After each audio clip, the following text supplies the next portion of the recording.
அனைவருக்கும் வணக்கம். நம்முடைய நீட் பிசிக்ஸ் பயோடன் அப்படிங்கிற நம்ம வீடியோ சேனல்ல இன்றைக்கு நாம பார்க்கக்கூடியது வந்து 7வது அலகில், அதாவது திட மற்றும் திரவ பொருட்களின் பண்புகள் அப்படிங்கிற நீட் சிலபஸ் அலகுல வந்து ஒரு கேள்வி நம்ம பார்க்க போகிறோம். ஆங்கிலத்துல properties of solids and liquids, 7வது யூனிட். ஓகேயா? என்ன கொஸ்டின் சார் அப்படின்னு சொன்னா, நீட் தேர்வில் 2022ஆம் ஆண்டு கேட்கப்பட்ட ஒரு கேள்வி. ஏ மற்றும் பி ஆகிய இரு தாமிர பாத்திரங்கள் சம அளவு அடிப்பரப்பும் வேறுபட்ட வடிவங்களையும் கொண்டுள்ளன. வேறுபட்ட வடிவங்கள் என்ன சார்? ஒண்ணு வந்து ரெக்டாங்குலர் மாதிரி இருக்கலாம், ஒண்ணு உருளை மாதிரி இருக்கலாம், ஏதோ ஒரு மாதிரி, இல்ல ஒரு செம்பு மாதிரி மாத்தி மாத்தி கூட இருக்கலாம், எப்படி வேணாலும் இருக்கலாம்.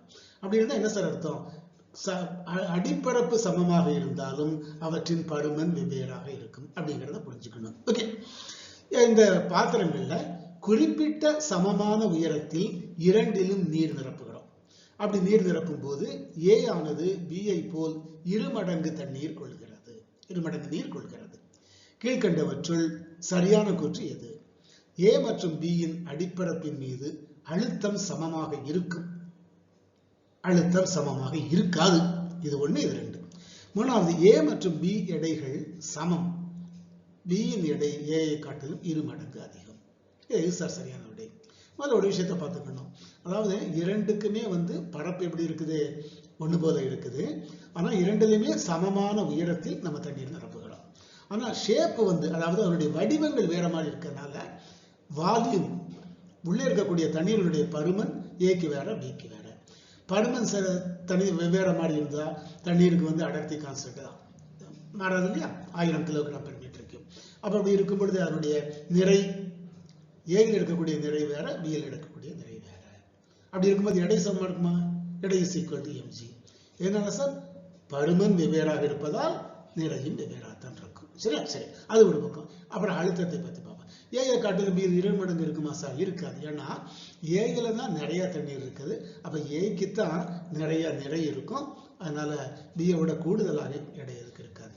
சரி, அப்ப 1, 2 இதுல சார் பார்க்கலாமா? திரவத்தம்பத்தால் விளையும் அழுத்தம் வந்து எவ்வளவுன்னு சொன்னா P is equal to H/ρg அப்படிங்கிற ஃபார்முலா நமக்கு புக்கில் கொடுத்திருக்கிறாங்க. இதுல ρ என்பது என்ன? அடர்த்தி. G என்பது என்ன? புவியீர்ப்பு முடுக்கம். ரெண்டுமே மாறக்கூடியதில்லை, மாறாது. அப்ப H மட்டும்தான். அப்போ பிரஷர், இந்த அழுத்தம் என்பது H-ஐ மட்டும் சார்ந்தது. H என்னது சார்? உயரம். என்ன உயரம் சார்? அதாவது பேசில், அடிப்பரப்பில் இருந்து அந்த திரவத்தம்பத்துக்கு உண்டான மேல்பரப்பு வரைக்கும் உள்ள உயரம் இருக்கு இல்லையா? அதைத்தான் Hன்னு சொல்றான். அதுதான் ரெண்டுக்கும் சமம்னு போதே கொடுத்துட்டாங்க. ஆமா, அதுதான் ரெண்டும் சமம்னு கொடுத்துட்டாங்க. அப்ப நமக்கு கொடுக்கப்பட்ட சமன்பாடு P is equal to H/ρgல ஏங்கிற பாத்திரத்துக்கும் சரி, பிங்கிற பாத்திரத்துக்கும் சரி, H சமம், ρ சமம், G சமம். அப்ப அதனால என்ன அர்த்தம்? P சமம், அழுத்தம் சமம். எனவே ஏ மற்றும் பியின் அடிப்பரப்பின் மீது அழுத்தம் சமமாக இருக்கும் என்கின்ற முதல் தெரிவு, முதல் ஆப்ஷன், முதல் விடை சரியான விடை. ஓகே, நம்ம ஈஸியான ப்ராப்ளம் தான், கொஞ்சம் சரியான விடை. அந்த கான்செப்டுகளை நம்ம புரிந்து கொள்ள வேண்டும். அதில் இருக்கக்கூடிய கோட்பாடுகளை புரிந்து கொண்டோம்னா லேசு. சரியா? அப்போ நம்ம அடுத்த காணொளியில இதே மாதிரி திட மற்றும் திரவ பொருட்களின் பண்புகள் இருக்கு இல்லையா?